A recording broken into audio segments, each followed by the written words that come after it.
they're reenacting a Viking battle and the boat splashes down on fire. We're talking physical set pieces, enormous structures like castles rotating and moving, jousting.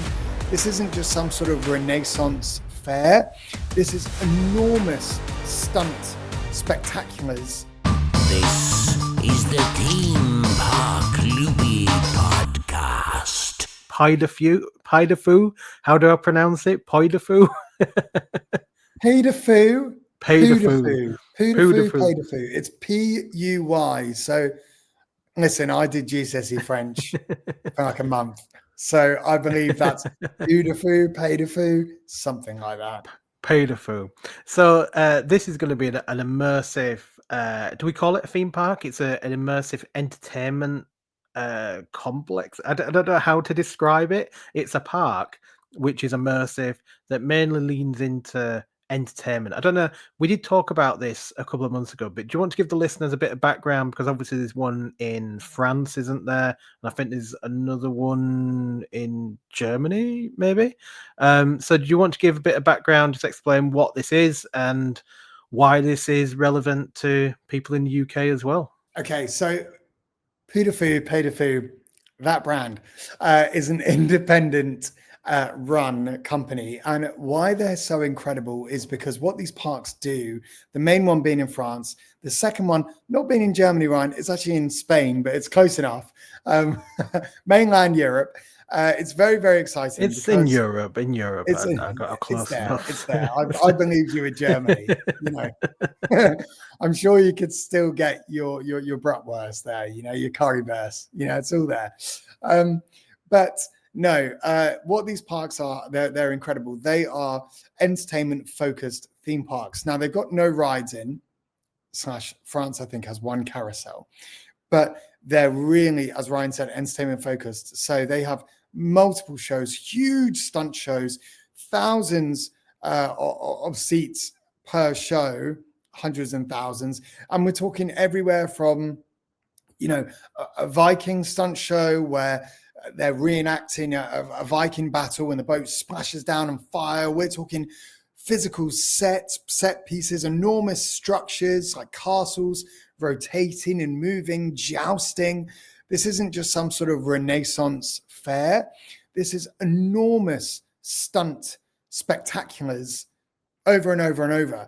And then on top of that, they also have, you know, mainstay kind of auditorium-based shows. So again, hundreds, if not thousands of seats in those auditoriums. One incredible show they have in France is where the seats, the audience actually physically rotates. So the stage in itself is actually 360, but the audience moves and rotates along with the stage, which then reveals these enormous set pieces.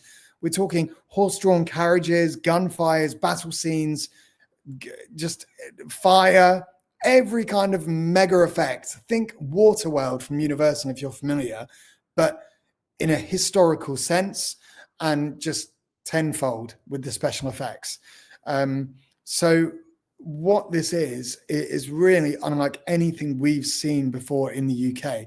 You know, in the UK, our understanding of mega theme park entertainment and stunt spectaculars really has always traditionally been the Legoland stunt show, the Pirate stunt show, the Johnny Thunder stunt show, whatever iteration it was in when you were going there as a child, listening out there. But, you know, now we're going to have potentially this enormous park with these incredible stunt shows, high scale, high production value, massive budget stunt shows that are going to be a mixture of indoor and outdoor. So at the moment, there is going to be around about, just to give you an idea of how large this is, 4 different period villages, right? That is going to be based on UK history.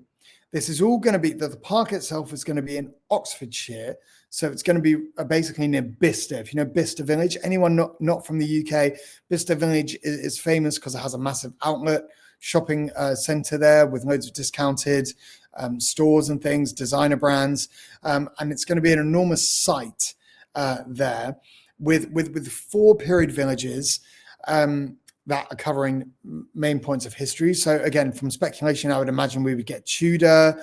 I'd imagine we get, the Victorian era. Maybe we would get, something like Second World War, and other bits and bobs, and maybe even Vikings, because that's got, UK history involved. But what's interesting here is that there's going to be 13 world-class live shows, according to the kind of main documents here. 13 live shows. 6 of them are going to be outdoor. 7 of them are going to be indoor for the UK weather. Can we just appreciate how enormous that is? Now, that is going to be happening. There's going to be a lake in the middle of the park, which is going to be kind of the centerpiece. That is going to be phase 1.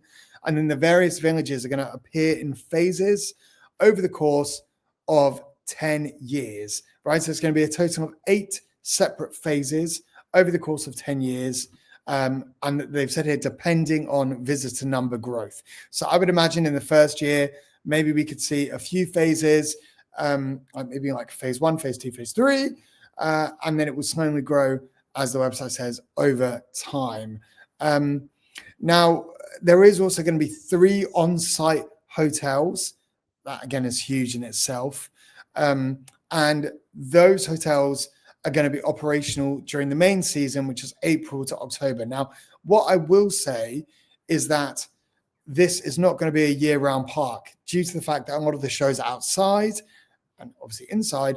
At the moment, this is claimed to be open from April through to October each year. So that's quite a short season, really. But when you consider that there's going to be a lot of performers involved, huge shows, and I can even hear on the master plan, there is a stadium marked out here for night show, which is really interesting. So it really shows here that the hours that they've considered, the operational hours, are going to be daytime operations, indoor and outside, but also they're going to be extending into a nighttime spectacular here, which it looks like there's a purpose-built stadium for the nighttime spectacular, which looks out over water. Now, we know that they've done this in France. In France, they have a seasonal summer show, which has over, I think, something like 1,200 live performers in it. Projection mapping, massive fountains, stunt scenes, and horse-drawn carriages, and all kinds of animals like farm animals, buffalo, bison.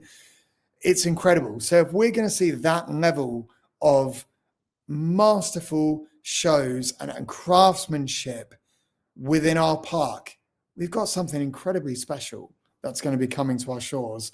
And again, just circling it back to the entertainment perspective and what this does to other performers and entertainers in the industry. Okay, the contracts are short, but it offers stunt performers, it offers actors, dancers, everyone huge opportunities to perform in these immersive, massive live shows.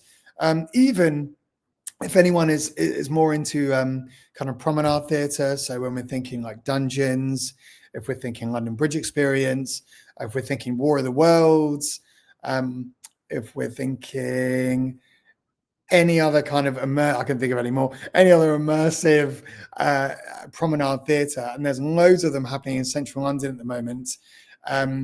Punch Drunk, those kind of things. They offer, Puy Du Fou also have inside kind of promenade theatre where, again, they're reenacting. So in France, you can go through the trenches, you can go through a sunken ship. And again, there's all these actors that are interacting with the guests. So think of the contract opportunities and the stunt work and the training and what that does to the UK performance and entertainment industry is really interesting.